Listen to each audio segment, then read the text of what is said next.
paz do Senhor. Para mim é um motivo de muita alegria e uma honra estar pela primeira vez pregando no aniversário da igreja. Um aniversário esse que vem relacionado à Copa do Mundo, que vai ser no nosso país, que tem como título Primeira Igreja Batista em Jardim Glaucia, entrando em campo com Cristo. E essa mensagem, ela tocou muito no meu coração. Eu trouxe essa mensagem para um nível futebolístico, como o senhor falou, de jogadores, de capitão, nosso treinador, que é o Senhor. Eu queria compartilhar com os irmãos essa mensagem, pedir para que os irmãos abrissem suas Bíblias no livro de Atos, no capítulo 20. Mas antes de iniciar a mensagem em si,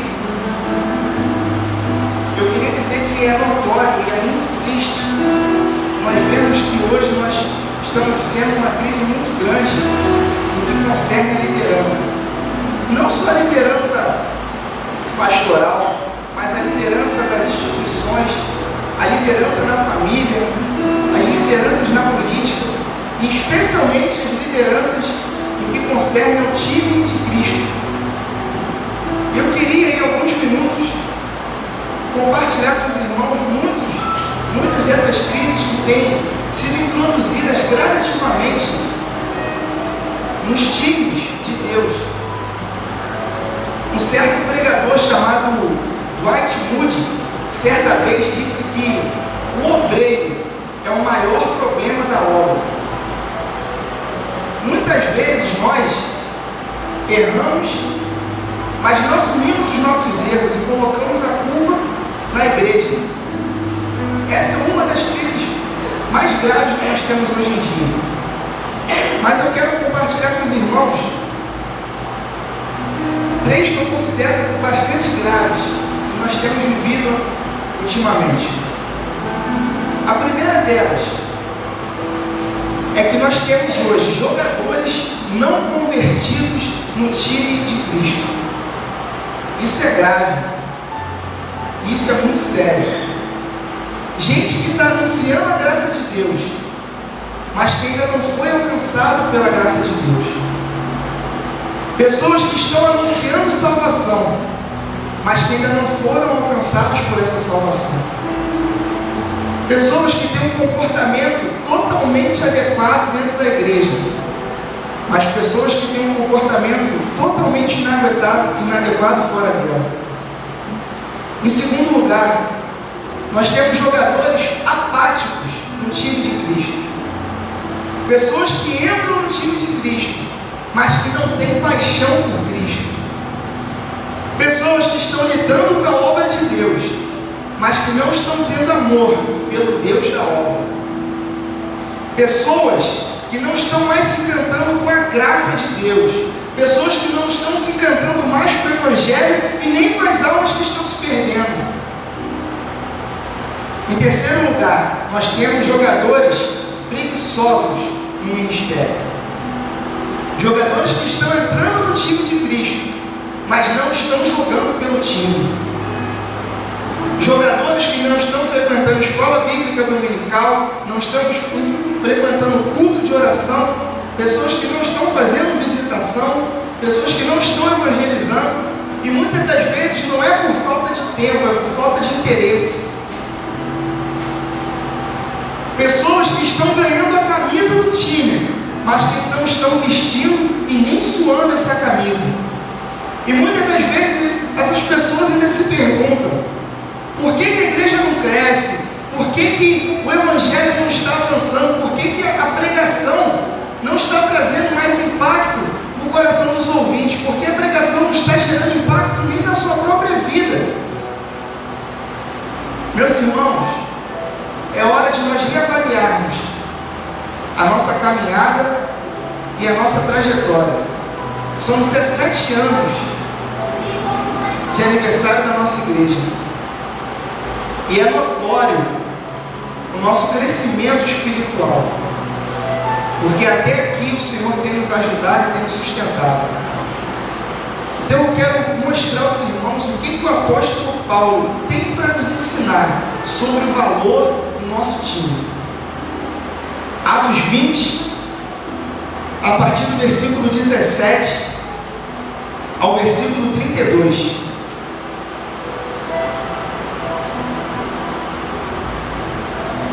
Diz assim a palavra do Senhor: de Mileto mandou chamar em Éfeso os anciãos da igreja.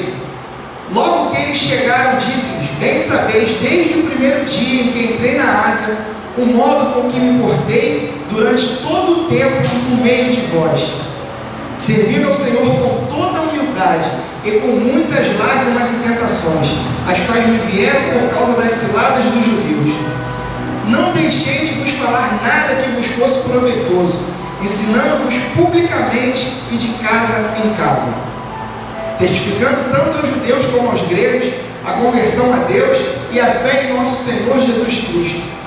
Agora eis que, ligado eu pelo Espírito, vou para Jerusalém, não sabendo o que lá me há de acontecer, senão que o Espírito Santo, de cidade em cidade, me revela que me esperam prisões e tribulações.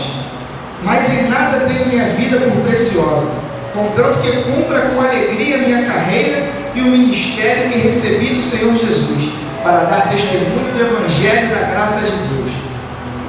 Agora, na verdade, sei que todos vós, por quem passei pregando o reino de Deus, não vereis mais meu rosto.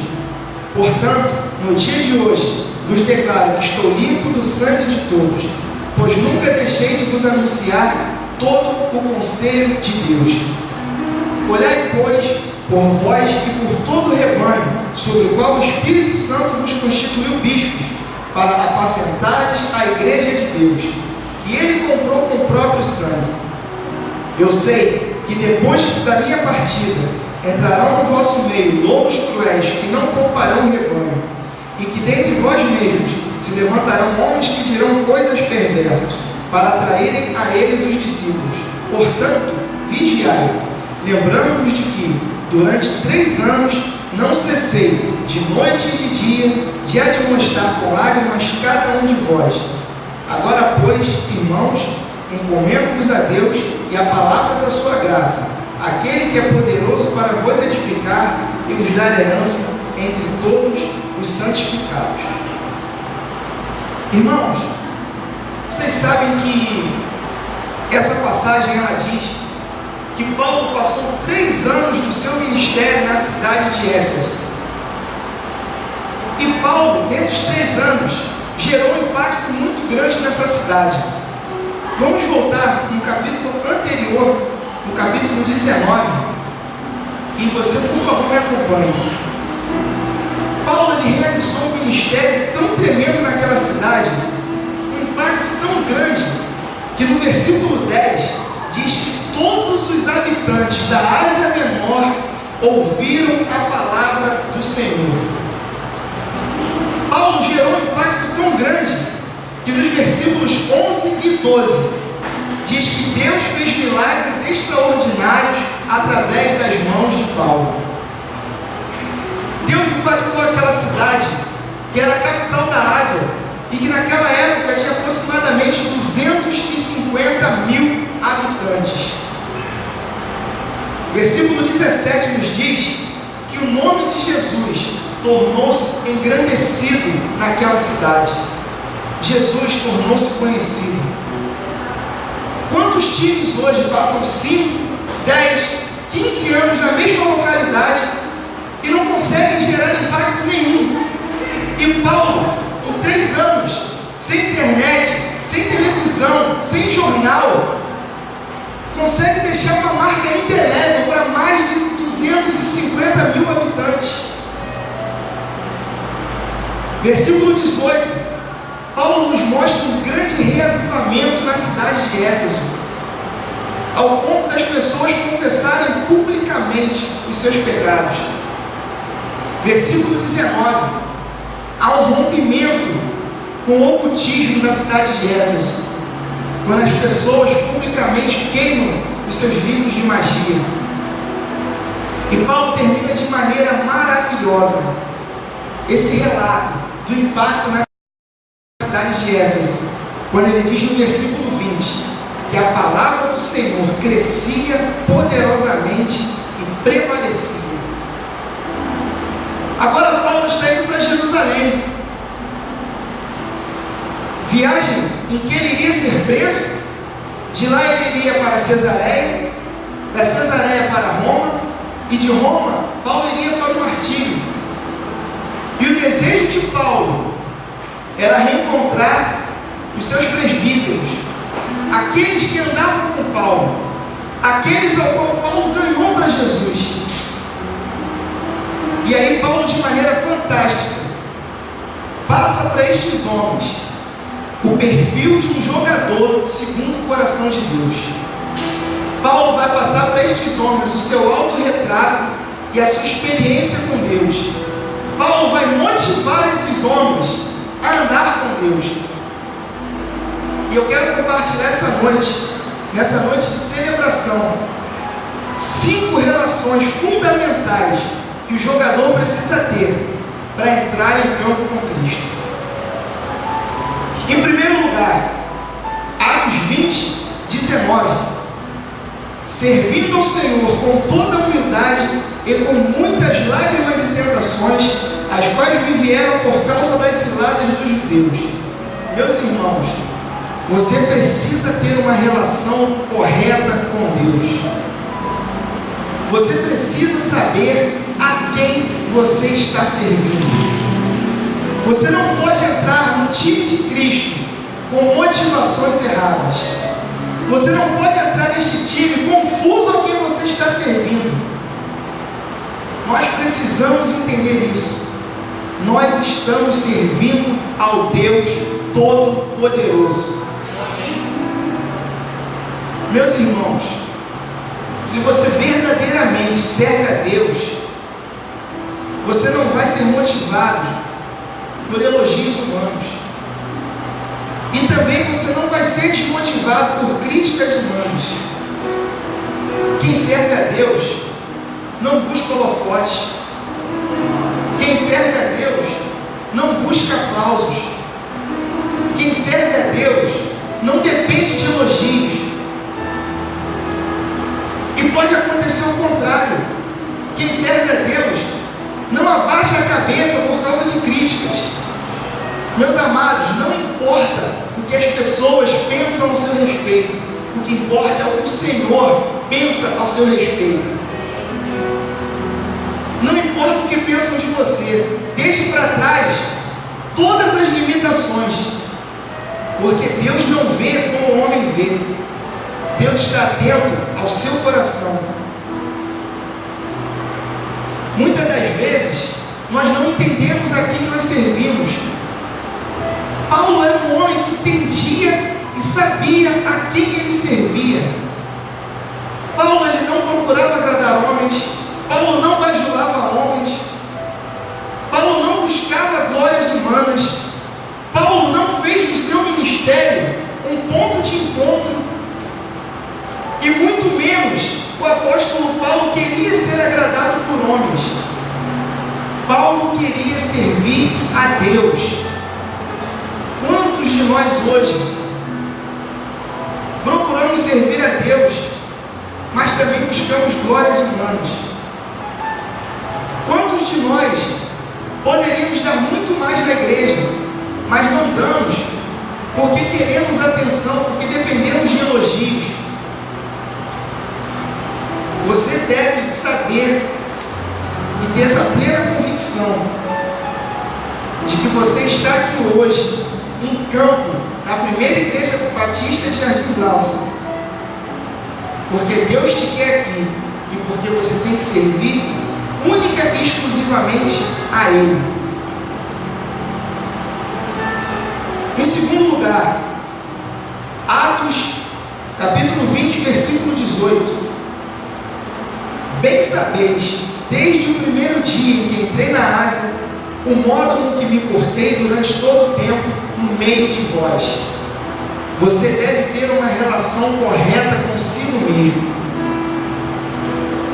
Paulo Paulo era um exemplo para aqueles presbíteros. E você precisa ser exemplo dentro e fora de campo. Você deve possuir um desempenho extraordinário, tanto dentro de campo como fora de campo. Como muitas vezes nós falamos, você precisa ser um espelho. Mas interessante, irmãos, é que o espelho é mudo. O espelho não fala.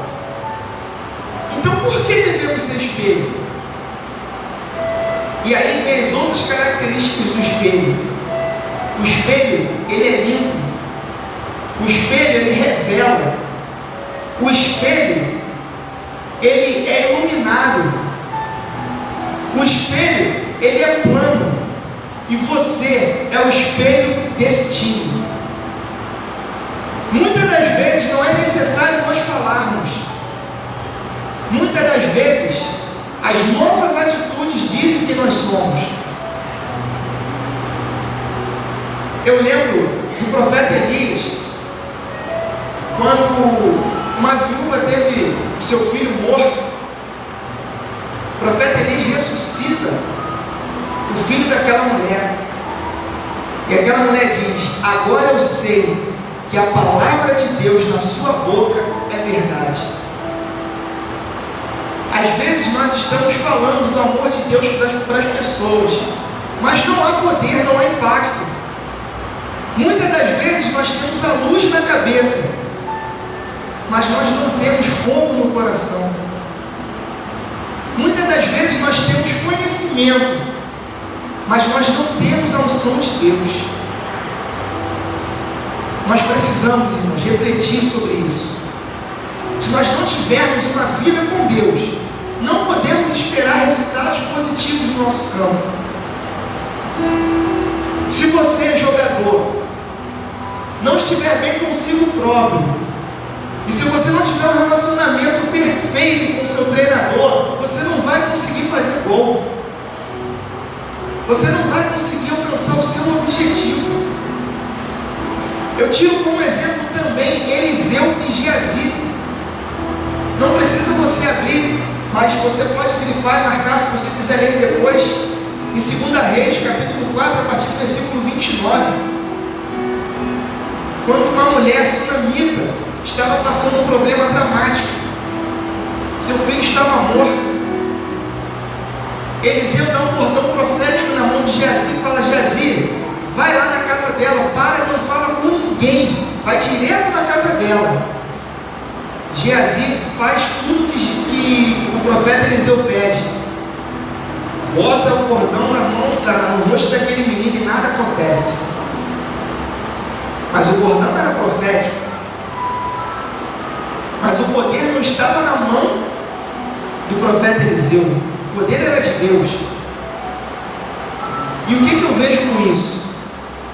O problema não era o cordão, o problema é quem estava carregando o cordão. E eu te pergunto, meu irmão, qual seria o efeito do bordão na sua mão no dia de hoje? Qual seria o resultado do bordão hoje na sua mão? Nós precisamos da unção de Deus. Nós precisamos da visitação do Espírito Santo, dia após dia, nas nossas vidas. Nós precisamos constantemente do poder de Deus, para que o nosso bordão tenha sempre resultados positivos. Amém? Amém. Em terceiro lugar, Atos 20, versículos 20 e 21. Não deixei de vos falar nada que vos fosse proveitoso, ensinando-vos publicamente e de casa em casa, testificando tanto a judeus quanto a gregos a conversão a Deus e a fé em nosso Senhor Jesus Cristo. Versículo 25. Agora, na verdade, sei que todos vós, por quem passei pregando o reino de Deus, não vereis mais o meu rosto. Atos 20 e 27. Pois nunca deixei de vos anunciar todo o conselho de Deus. Meus irmãos, você deve ter um relacionamento correto com a palavra de Deus. bem, nesses 4 versículos, Paulo usa 4 verbos: anunciar, ensinar, testificar e pregar. Observe o compromisso de Paulo com a palavra de Deus. Paulo prega para multidões, mas ele também prega de casa em casa. E como é triste hoje ver pessoas que só fazem a obra de Deus se tiver multidão. Levitas que se transformaram em artistas, que não podem mais pregar, ou cantar, ou dançar. Uma igreja pequena, uma igreja de pequena proporção, porque a mídia projetou aquele homem de Deus. E muitas das vezes nós deixamos de fazer a obra por soberba. Achamos que aquilo é muito pouco. Homens que chegam, fazem questão de chegar atrasado para poder criar aquela expectativa. E quando eles chegam, os holofotes se acendem. Paulo diz que ele prega para multidões, mas ele também prega de casa em casa. Interessante que, se nós vemos o ministério de Jesus, as mensagens mais sublimes do Senhor foram para uma pessoa só. Paulo, ele era esse homem que pregava para multidões, mas ele gastava o seu tempo, se fosse necessário, para pregar para uma pessoa só. Nós temos que ser assim, irmãos. Não devemos de forma alguma deixar a vaidade subir a nossa cabeça. Se você quer ser um jogador perfeito aos olhos de Deus, não seja soberbo, porque Deus resiste aos soberbos. Se você analisar o versículo 27, você vai ver que ele diz: jamais deixei de anunciar todo o conselho de Deus. Em outras palavras, Paulo não prega seus assuntos prediletos. Paulo, ele prega coisas fáceis e as coisas mais complexas da palavra de Deus. Paulo, ele prega palavras doces, mas ele também prega aquelas palavras que são difíceis de digerir. Paulo, ele fala do amor de Deus, mas ele também fala da ira de Deus. Paulo fala da beleza do céu, mas também fala dos horrores do inferno. E quantas pessoas hoje têm apresentado o campo, mas não têm apresentado o nosso treinador? Quantas pessoas hoje têm usado somente palavras bonitas, entrando na trilha da numerolatria, enchendo o campo, mas com jogadores de péssima qualidade? Pessoas que têm feito do evangelho comércio. Mas eu glorifico a Deus, porque o nosso campo, independente da quantidade de jogadores, tem pregado a verdadeira palavra de Deus. Eu louvo a Deus porque o nosso campo não corrompe a verdade do Senhor para encher o nosso campo. E se nós queremos realmente continuar jogando por Cristo, que nós viemos a jogar pela qualidade e não pela quantidade. Devemos buscar sim o nosso crescimento, mas o crescimento que nós estamos vivendo, brotados de mensagens edificantes, de louvores edificantes e de danças edificantes, que tem mexido com o nosso corpo, que tem mexido com a nossa alma, que tem mexido com o nosso espírito. Esse é o perfil do jogador. O jogador que não corrompe a verdade da palavra de Deus. Em quarto lugar, Atos 20, versículo 24. Mas em nada tenho minha vida por preciosa, contanto que cumpra com alegria minha carreira e o ministério que recebi do Senhor Jesus, para dar testemunho do Evangelho e da graça de Deus. Meus irmãos, você deve ter um relacionamento correto com o seu ministério. Nós vemos três coisas nesse versículo. Primeiro, Paulo fala sobre vocação. O jogador tem que ter plena convicção do chamado de Deus. Paulo diz: eu não sou apóstolo por vontade humana, mas pela vontade de Deus. É o ministério que o apóstolo Paulo recebe do Senhor Jesus. Você deve ter a certeza de que você está onde você está, porque Deus te chamou, porque Deus te convocou, porque Deus te vocacionou e porque Jesus te colocou como titular do seu time. E segundo, Paulo fala sobre abnegação, quando ele diz: em nada tenho minha vida por preciosa. Paulo diz que está no ministério não por vantagens pessoais, não está no ministério por projeção pessoal, muito menos por causa de holofote. Ele está no ministério pronto a abrir mão da sua própria vida. Então eu quero dizer para você, meu amado, você não deve entrar nesse time para ter uma posição de destaque. Você não deve entrar nesse time para obter vantagem sobre os seus companheiros. Você não deve entrar nesse time para obter lucros e regalias. E você não deve entrar nesse time exigindo uma posição privilegiada. Você tem que estar aonde o Senhor te colocou e não aonde você quer. Terceiro ponto que Paulo fala sobre esse versículo é sobre a paixão pelo ministério. Mas em nada tenho minha vida por preciosa, contanto que cumpra com alegria minha carreira e o ministério que recebi do Senhor Jesus, para dar testemunho do Evangelho e da graça de Deus. Essa é a paixão que latejava no coração do apóstolo Paulo, a paixão pelo ministério do Senhor Jesus. A paixão desse homem era pregar a palavra de Deus. A paixão desse homem era levar o Evangelho às pessoas que ainda não conheciam ao Senhor. Era testemunhar o Evangelho de Deus. E nós precisamos resgatar essa paixão pelo nosso ministério. Conta-se uma história de um grande ator na Inglaterra, que certa vez foi abordado por um pregador. E esse pregador estava muito revoltado. E aquele ator toma um susto e olha para aquele pregador e fala: rapaz, o que houve?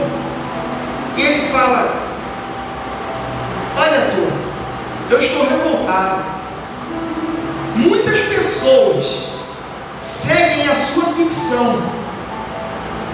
E eu fico impressionado como os seus filmes lotam os cinemas. E eu prego a verdade, e ninguém fica tão entusiasmado como ficam com você. Aonde está o problema? E aquele ator diz o seguinte: olha, sabe qual é o problema? Eu prego a minha ficção como se fosse verdade, e você prega a sua verdade como se fosse ficção. Quantas vezes nós falamos da palavra de Deus de forma tão desleixada, onde a pessoa que está ouvindo fala: caramba, nem ele está acreditando no que ele fala. Ele fala sem paixão, sem fervor espiritual, sem convicção, sem brilho. Quantos de nós, amados, às vezes falamos das coisas de Deus, mas falamos de qualquer forma. Falamos a verdade da palavra como se fosse uma ficção, como se fosse um filme. Para ser mais atualizado, como se fosse Noé. Esse filme aí, que doideira que foi esse filme. Não sei quem teve a oportunidade de assistir. verdade foi transformada em ficção. E muitas das vezes nós saímos para evangelizar, nós estamos nos púlpitos das igrejas, falando das coisas de Deus de maneira inadequada. Nós precisamos resgatar os valores do ministério que Deus colocou na nossa mão. Quinto e último lugar, Atos 20, versículo 28. Olhais por vós e por todo o rebanho sobre o qual o Espírito Santo vos constituiu bispos, para apacentardes a igreja de Deus, que Ele comprou com o próprio sangue. Você deve ter um relacionamento correto com a sua igreja. Nesse momento, Paulo está falando para os capitães do time. E quem é o nosso capitão? Eis aí o nosso capitão. Eu queria falar especialmente para o nosso capitão. No time há jogadores dóceis, mas também há jogadores indóceis. No time existem jogadores que é fácil de ser instruído, mas existem jogadores que são difíceis de serem instruídos. Mas Paulo diz: atendei por todo o rebanho. Há jogadores que são muito fáceis de serem amados, e também há jogadores que o Senhor precisa decidir amar. Mas Paulo diz: atendei por todo o rebanho. Presta atenção, irmãos, quando Paulo diz sobre o qual o Espírito Santo vos constituiu bispos. Eu quero dizer para o nosso capitão que você está nesse time, orientando este campo, porque o Espírito Santo de Deus te constituiu para estar neste lugar, cuidando de cada um desses jogadores. O capitão, ele cuida, ele alimenta, ele exorta, ele aconselha, ele orienta, e até consola quando o time tem uma derrota.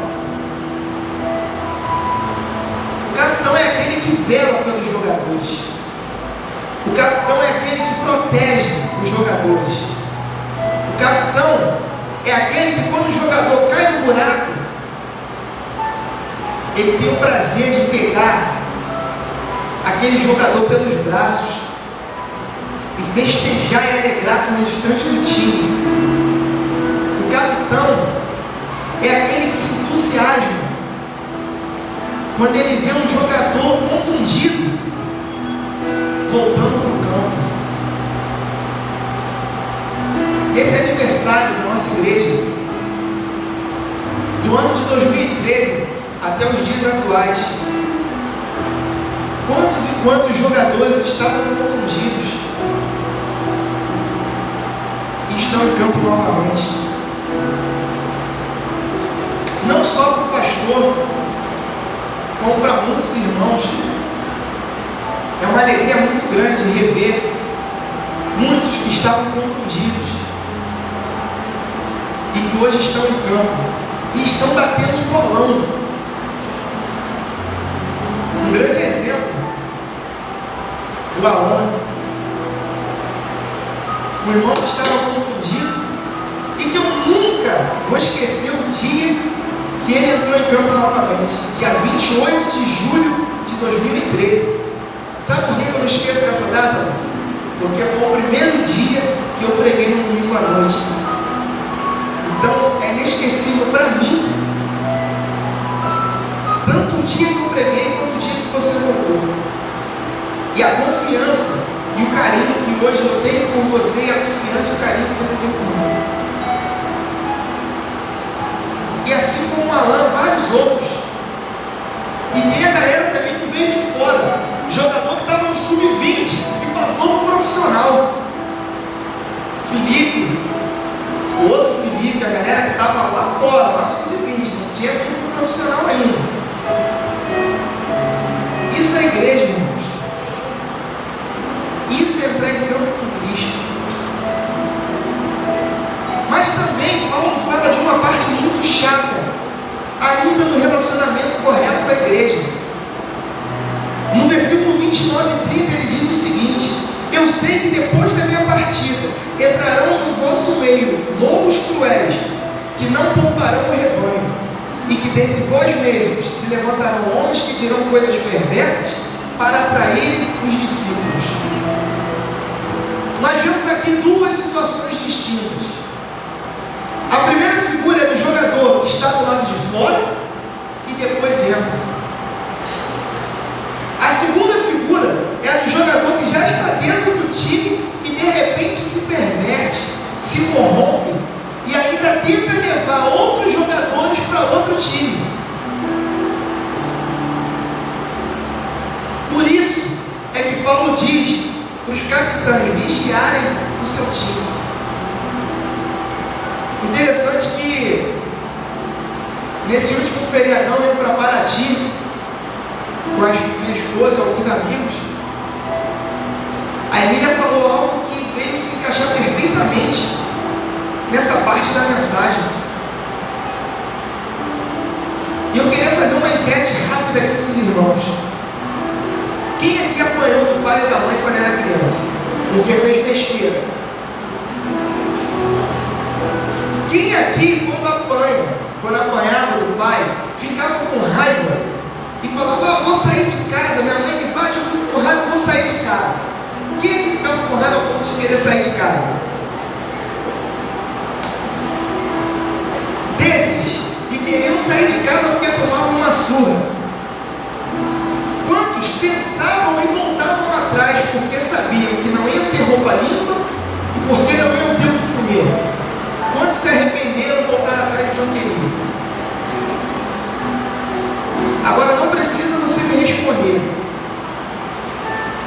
porque quantos de nós queremos sair da casa do pai por causa de uma repreensão que o pai manda que o filho mais velho nos repreenda?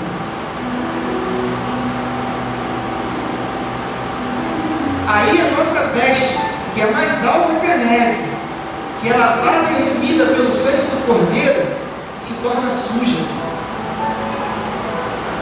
Nós vamos ficar com fome, porque nós vamos perder o nosso alimento espiritual. E o mais engraçado, ele nem bate, ele só repreende, só exorta. Algo que a gente erra e por rebeldia, saímos da casa do pai. E ainda saímos falando mal da igreja e tentando arrastar outras pessoas.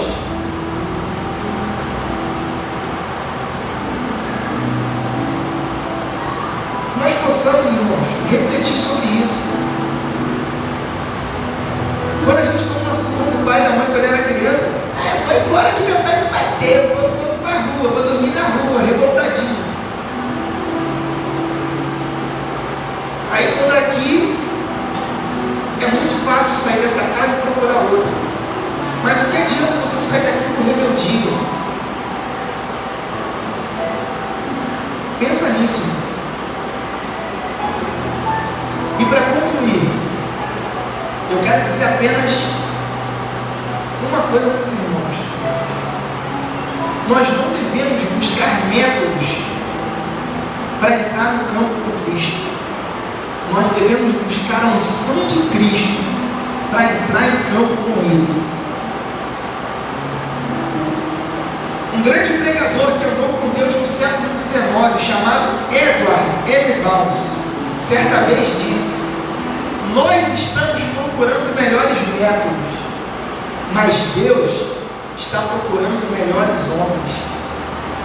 Irmãos, Deus não unge métodos, Deus unge homens. Pastor, vou contar rapidinho uma história de um seminarista. Eu pedi para o senhor não me zoar, mas esse seminarista deu mole. Jonathan Edwards, um grande pregador, um homem que andou com Deus no século XVIII, um grande reavivamento.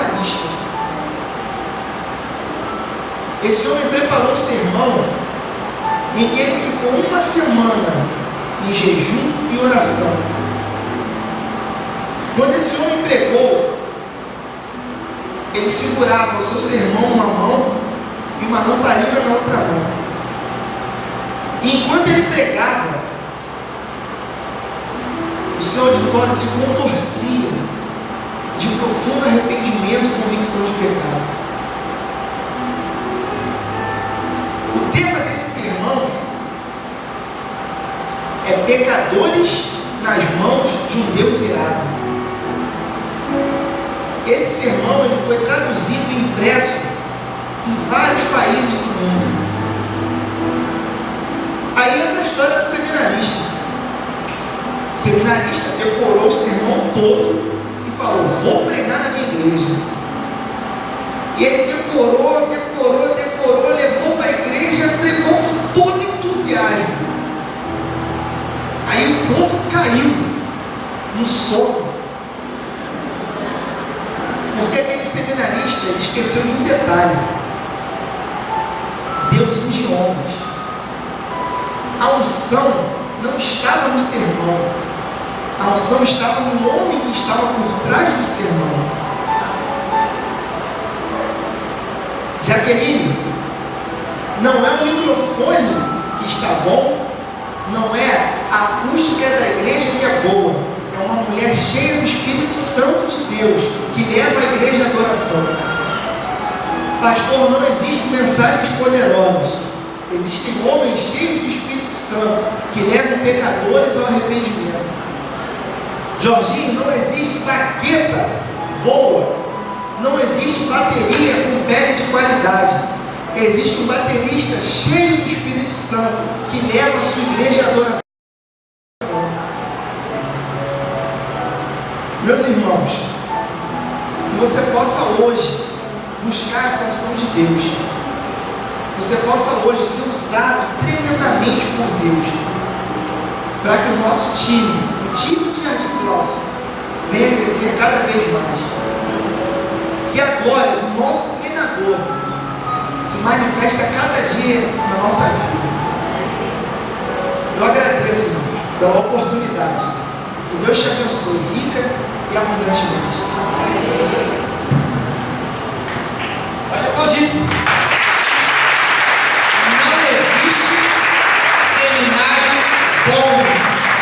Existem seminaristas cheios da unção. Mesmo que seja aula uma vez por semana. Não é a quantidade de aulas que o seminarista frequenta, mas é a escola de Deus que faz o seminarista ser cheio da unção. Eu estava me contendo ali já algumas lágrimas, muito emocionado em ver isso aqui que nós ajudamos a construir. Olha o resultado. Quero convidar meu vice-moderador que esteja aqui na minha frente, do meu lado. Eu quero ficar ao lado de dois seminaristas.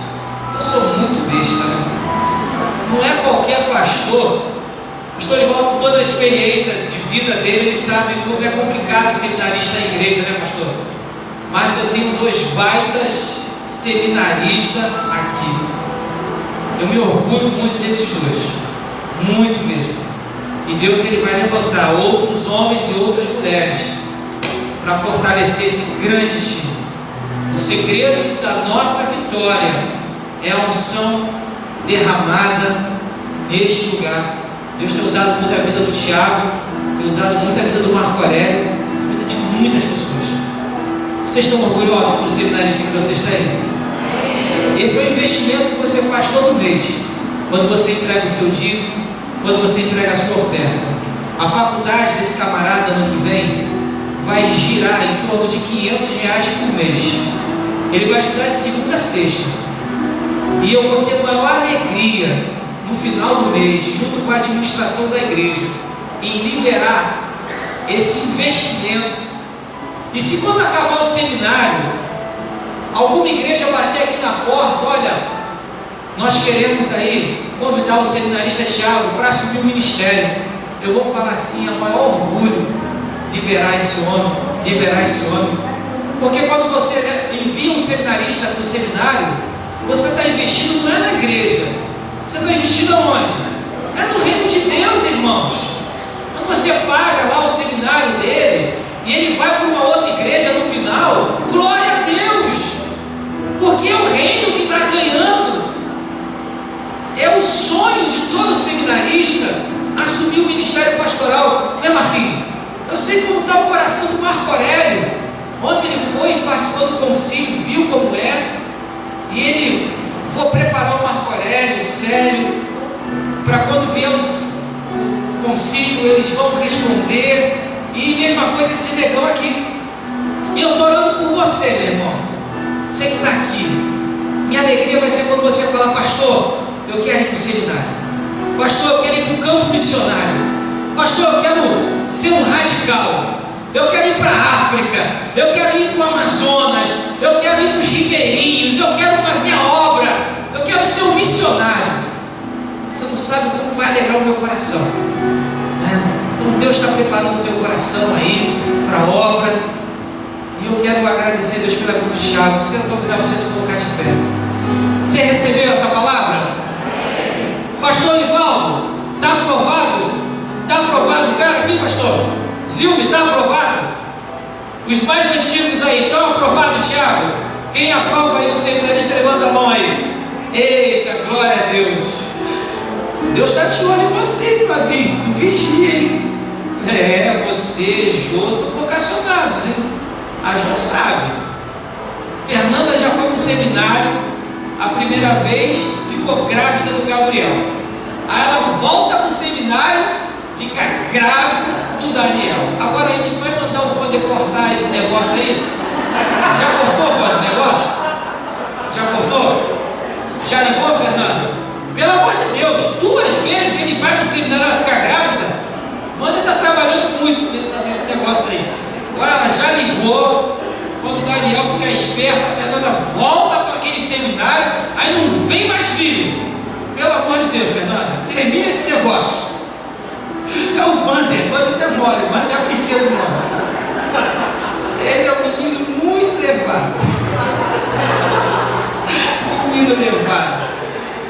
Agora o teu sonho vai se concretizar, Fernanda. Relaxa. Você é vocacionado? Quem se sente vocacionado? O chamado de Deus. Levanta a mão. Quem é vocacionado? Levanta a mão. Jaqueline. Levanta sem medo, Ken. Chega essa mão aí. Quem se sente vocacionado? Levanta a mão. Levanta a mão, Ken. Eu quero orar com vocês aqui no altar. Vem cá. Vem cá, Jaqueline. Vem cá. Eu quero orar com vocês. Vem cá. Eu quero orar com os vocacionados. Vem cá, Hernani. Você que levantou a mão. Se você se sente vocacionado, como ele falou, quem comissionou Paulo? Foi os homens? Paulo era sanguinário. Paulo perseguia os crentes. Ele foi chamado por quem? Pelo Espírito Santo. E se você entende no teu coração que você é um vocacionado, quem é um homem para dizer que não? Quem dizia que eu era um vocacionado? O homem nenhum confiava em mim. Eu acho que só a minha mãe confiava no chamado, mas Deus, ele confiava em mim. Então, gente, mesmo que vocês tenham dúvida do chamado, Deus nessa noite está confirmando, porque Deus chama as coisas loucas desse mundo, as fracas, as desprezíveis, para justamente envergonhar aquelas que acham que são. Porque o nosso chamado, a nossa vocação não vem de um berço nobre. O nosso chamado, a nossa vocação vem do Senhor. Porque o Senhor, ele não enxerga o homem como o homem vê, mas o Senhor enxerga o nosso coração. E o Senhor conhece o coração de vocês, conhece as lutas, conhece as dores, conhece todas as dificuldades. E a obra que o Senhor começou, ele vai completar. E no tempo de Deus, as portas vão se abrir. Porque Paulo, ele disse lá em Atos, em relação a Éfeso, uma porta grande e oportuna se abriu, porém são muitos os meus adversários. Porque quanto maior a porta, Jaqueline, maior é o desafio, maiores são os adversários. E o diabo, ele ronda como leão, vida para nos devorar. Mas Deus, Ele vai completar a obra na nossa vida, na vida de cada vocacionado. Essa igreja aqui é um celeiro de missionário. Essa igreja é um celeiro de vocacionado em todas as áreas da vida. Então, meus irmãos, vamos abençoar os nossos vocacionados aqui. Estenda as suas mãos. Vamos abençoá-los. Senhor, nosso Deus, nosso Pai, o Senhor não abençoa métodos, como disse o Tiago.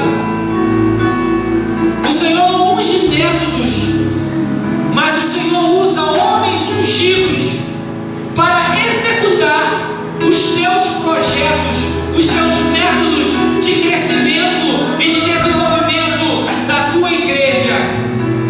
Pai, na autoridade pelo nome de Jesus, como ministro do Evangelho, como anjo que o Senhor levantou para esta igreja, para esse tema, eu quero abençoar, eu quero consagrar, eu quero abençoar cada vocacionado nessa hora, que o Senhor venha despertar e fazer com que se torne latente cada vez mais aquilo que eles fazem, que os lábios de Jaqueline sejam ungidos e abençoados para profetizar palavras que edificam. Dê a Jaqueline canções, dê a Jaqueline a visão do Espírito Santo para o ministério profético através da música que o Senhor tem sobre a vida dela. Dê a Fernanda, Deus, em nome de Jesus, a unção, a ousadia para dar continuidade ao chamado pedagógico do ensino da palavra. Dê ao Dário, Senhor, dê a Cíntia, dê ao Hernani, a Joselane, ao Tiago, ao Kevin, ao Flávio, ao Marco Aurélio, ao Tiago, dê também a mim, Senhor, a unção do teu Espírito, ó Pai, para levar a tua palavra através da canção, através do ministério do evangelismo, através de tudo aquilo que o Senhor conhece, que é uma capacidade que o Senhor nos deu. Pai, eu quero te pedir pela tua igreja, por este time que o Senhor constituiu. Tu és, Senhor, o nosso treinador, que cada atleta assuma a sua posição no time e que aceite o direcionamento do treinador e a direção do capitão. Esse jogador que estava ferido, Senhor, coloca ele de volta em jogo dentro de campo. Aquele que estava acanhado, Senhor, que não estava suando a camisa, que ele possa suar a camisa do time que ele veste. Pai, e se porventura surgir algum lobo no meio desse campo, no meio desse time, que ele seja repreendido na autoridade que há no nome de Jesus, que os nossos atletas não permitem a presença de lobos no nosso meio para roubar a fidelidade, o amor de cada atleta por esse time de vencedor. Porque nós somos mais do que vencedores em Cristo Jesus. Ó Pai, obrigado por essa primeira noite de festa. Abençoa a vida do Thiago e cada irmão aqui nessa noite. Abençoa mais uma vez a Jaqueline, que vai te louvar.